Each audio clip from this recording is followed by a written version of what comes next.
Good afternoon, awesome people. I've just been trying to find a place to sit. There's multiple requirements, it seems. I need to be able to plug my phone in. The light has been behind me, so I was like some kind of apparition there for a while. And also where it's vaguely comfortable. And I think I have found that spot. Hi, Belinda. Lovely to see your name pop up. I just went for a walk on the inlet because we've been having the most rubbish weather, basically. It's been windy and raining and just kind of unrideable. And today's lovely, and I thought that I would take Nadia down to the inlet so she could stretch her legs. And man, does she love the water. The tide was still a little bit too far in for comfortable walking. But I decided that I would, the worst thing that could happen was that I would get really wet. And that absolutely did happen. So, but we had lots of fun together and I couldn't stop giggling the whole time because she was just like thrashing the water with her trotters. And then at one point she decided that she would have a bit of a roll and it all got quite exciting. But we're back and we made it. And I've been draining my boots over the side of the deck and hoping that they will dry out in due course. So yes, hi Cindy, hi Dory. So I was going through the comments on the page, on my page, and then I realised that I'd missed a post that had gone onto my wall of the Confident Writer page. Sorry, I've just been eating almonds.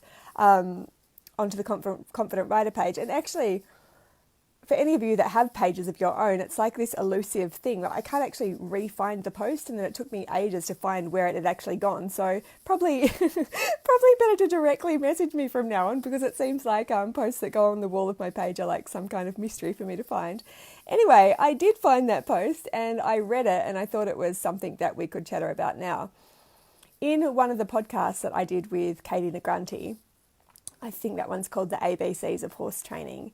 Katie mentioned that one of the things that we talked about that had really helped her was this reframing of anxiety as excitement. And she just touched on that really briefly. And so I thought we could expand on that now because that's basically the foundation of Jenny's question.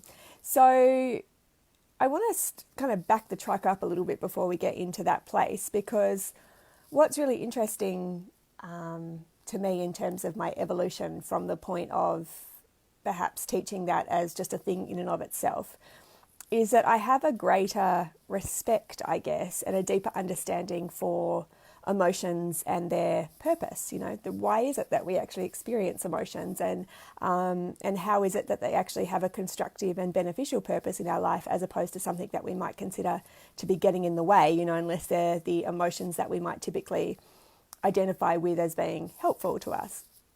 And I guess the place that I've come to rest in currently is that they are action requiring neurological messages. And I know that that is a total mouthful, but basically I've devoted a lot of work to really learning what that means and also put a lot of pathways together in Joyride behind the fact that there are motivating questions that every emotion brings us.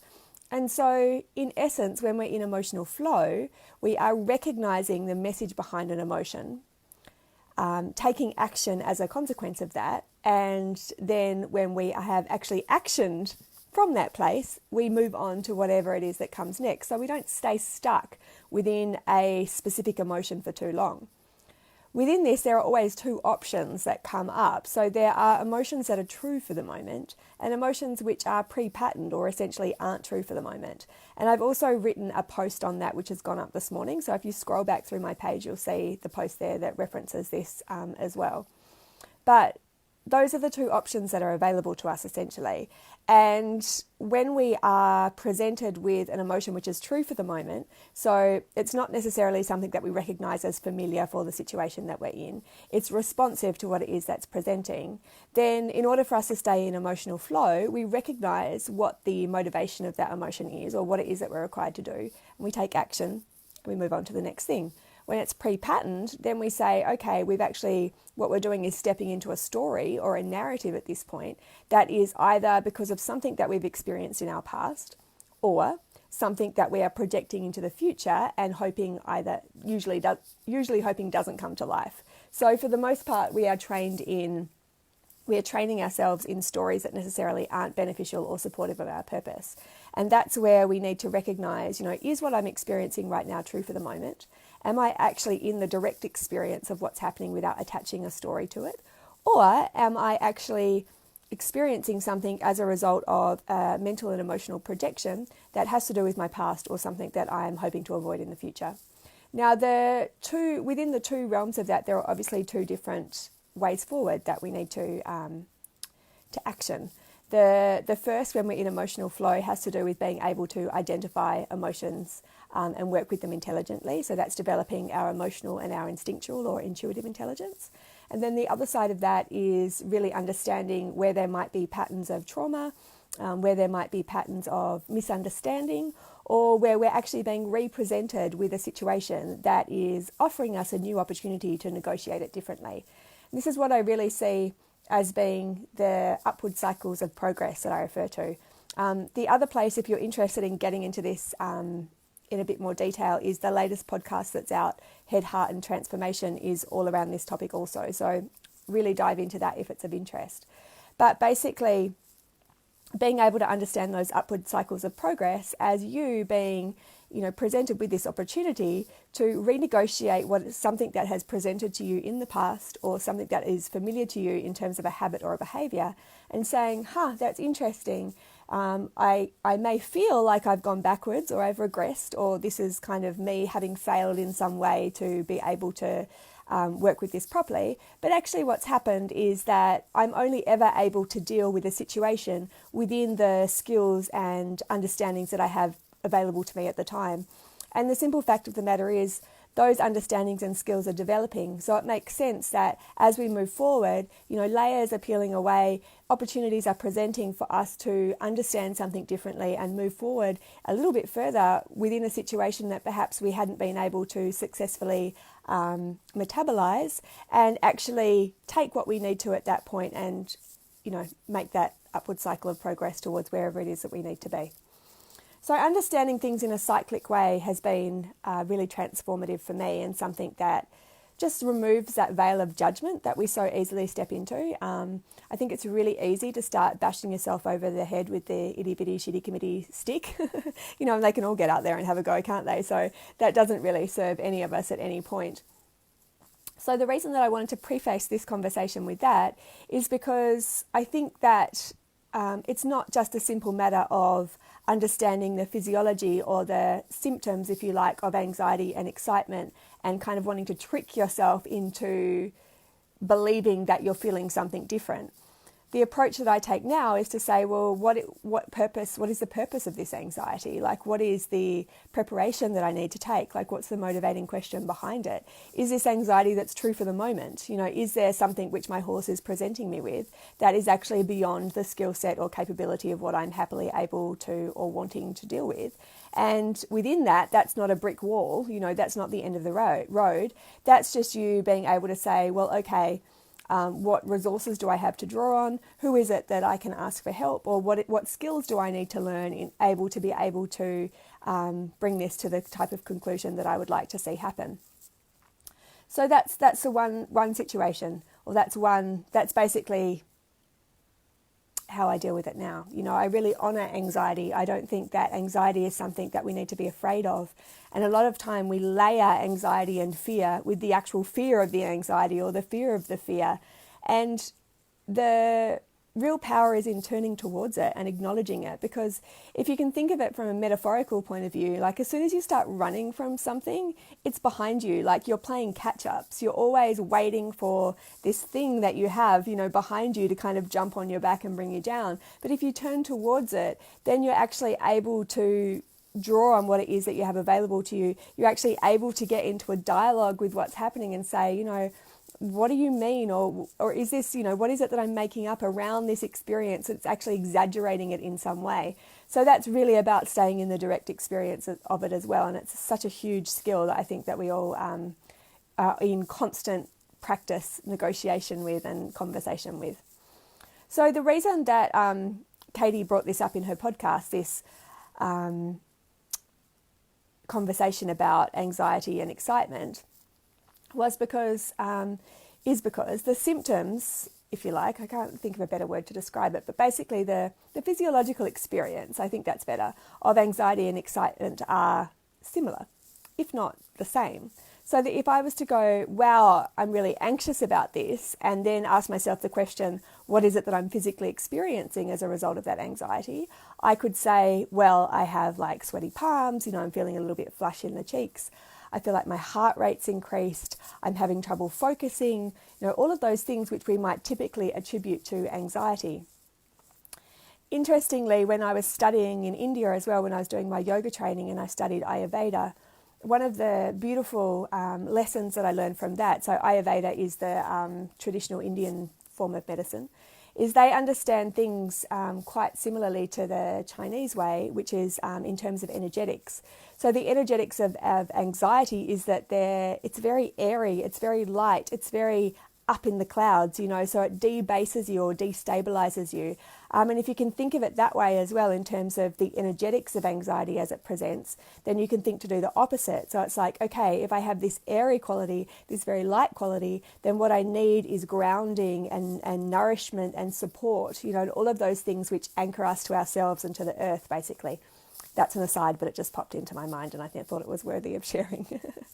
So then, understanding this physiological experience of anxiety, we also have this physiological experience of excitement. And so if I was to, again, ask myself the question, what is it that I experience on a body level when I'm excited? A similar range of understandings would arise. I could say, wow, I feel like I've really lost focus. I just can't think about anything else. We think the same thing with anxiety, right? My heart rate's increased, I've got a little bit sweaty, like I'm feeling really anticipatory, like there's something coming. So those two situations, anxiety and excitement, the physiological experience is the same. The only thing that is different is the mental context that we are viewing the experience from. So what this tells us is that anxiety is contextual.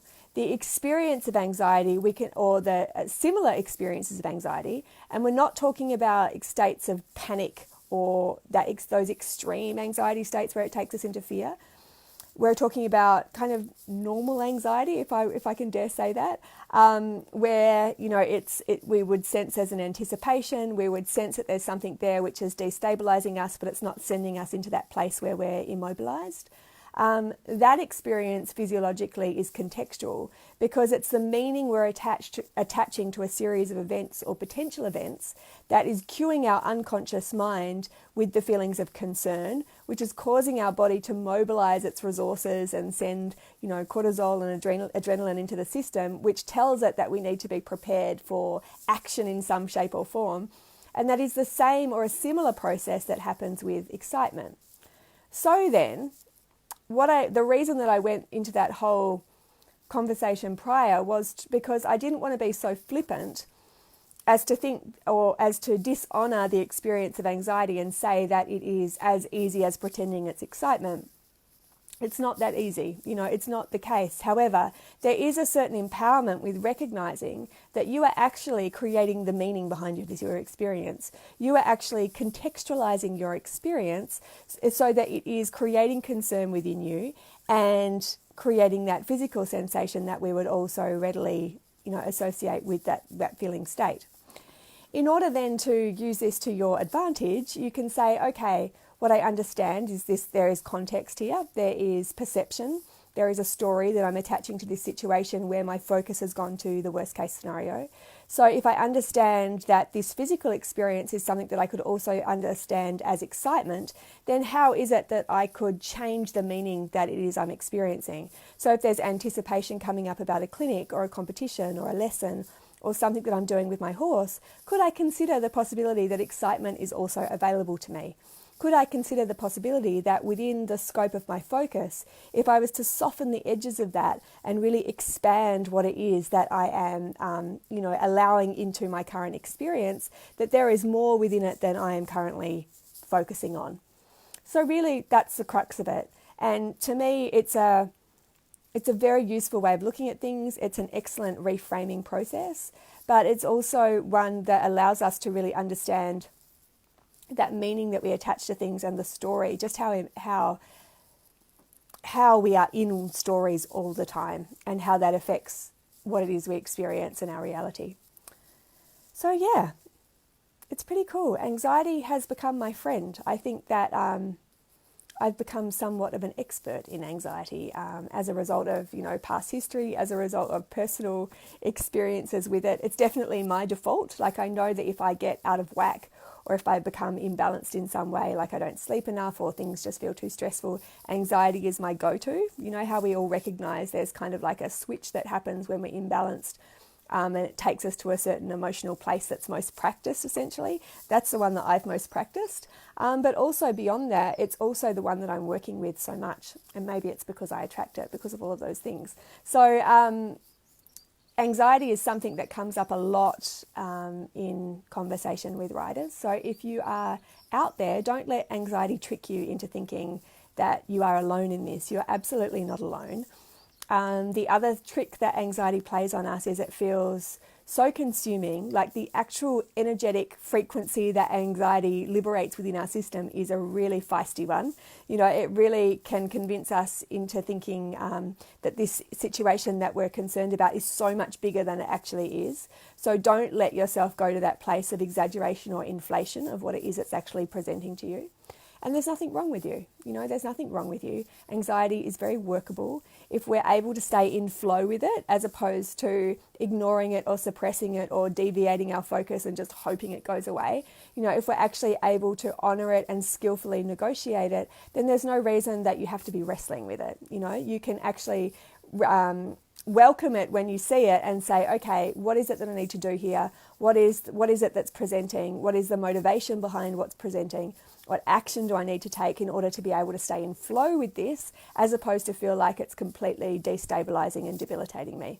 And that's the work that I'm doing all the time. So if this is kind of hitting the spot for you and you do want to take it to that next place, then Joyride is there for you. My online program is there for you. I am here for you. You can PM me, or you can jump on my website, confidentwriter.online, and check out the resources there. There's a lot of podcast episodes around anxiety too, because like I say, this is something that's kind of like become a bit of a thing in terms of a focus within my work, and also something that I feel really passionate about for all of those reasons that I mentioned, that it kind of tricks us into thinking that there's something wrong with us, or we distance ourselves or remove ourselves, God forbid, from something like writing, which we're also passionate about. So yeah, I hope that helps a little bit. Super keen to field any other topics if you have them, and I can jump on live, or I can write blogs, or whatever floats your boat, I'm open to. All right, guys, I hope that helps. You have a fabulous day, and I'll catch you on the flip side. Bye.